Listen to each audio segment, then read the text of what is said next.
Chemical टेक्नॉलॉजीमध्ये LIT हे खूप मोठं नाव आहे. 8 दशकांपेक्षा जास्त या ठिकाणी LITचं कार्य चाललेलं आहे. जगातले अनेक बेस्ट केमिकल इंजिनियर्स हे LITतनं पासआउट झाले.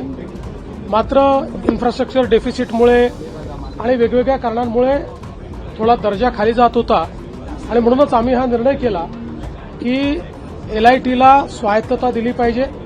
त्यामुळे डीम टू बी युनिव्हर्सिटीमध्ये स्वायत्त विद्यापीठामध्ये LITला आपण त्या ठिकाणी परिवर्तित केलं.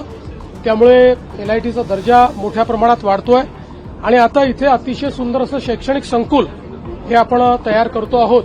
यामुळे एक आंतरराष्ट्रीय विद्यापीठासारखं LITचं एक कॅम्पस या ठिकाणी तयार होईल आणि निश्चितपणे पुढच्या काळामध्ये जसं मागच्या 8 दशकात best of the chemical engineers हे जगभरात LITने दिले, तसंच आपल्या देशाला आणि जगाला उत्तम इंजिनियर देण्याचं काम LITच्या माध्यमातून होईल.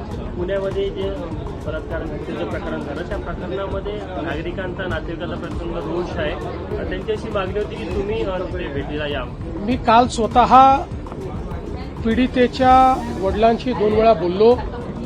मी त्यांना हे समजावून सांगितलं की आपल्याला नराधमाला मृत्यूदंडाची शिक्षा करून घ्यायची आहे.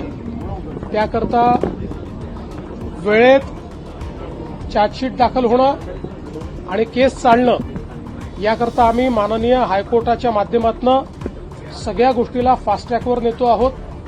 रेकॉर्ड वेळेत काम करण्याचा आमचा या संदर्भातला प्रयत्न आहे. लोकशाहीमध्ये आपल्याला सगळ्यांनाच असं वाटतं की अशा नराधमाला भर चौकामध्ये फाशी दिली पाहिजे, पण ती लोकशाहीत करता येत नाही. लोकशाही कायद्याने चालते, पण कोणाला कायद्याचा दुरुपयोग करता येऊ नये या दृष्टीनं कुठलाही लूपहोल न ठेवता या नराधमाला यमसदनी कसं पाठवायचं, त्याला मृत्यूदंडाची शिक्षा कशी होईल, अशा प्रकारचा संपूर्ण प्रयत्न हा राज्य शासनाच्या वतीनं त्या ठिकाणी केला जाईल. न्यायालयातनं हे प्रकरण वेगानं मार्गी लावलं जाईल.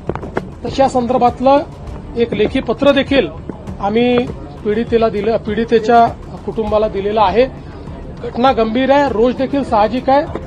नागरिकांचा रोष असणं काही हे चुकीचं नाहीये. मला असं वाटतं एवढंच आहे की त्या ठिकाणी काही लोक हे त्याही परिस्थितीचा फायदा घेऊन काही वेगळ्या पद्धतीचं वळण लावण्याचा प्रयत्न करत होते.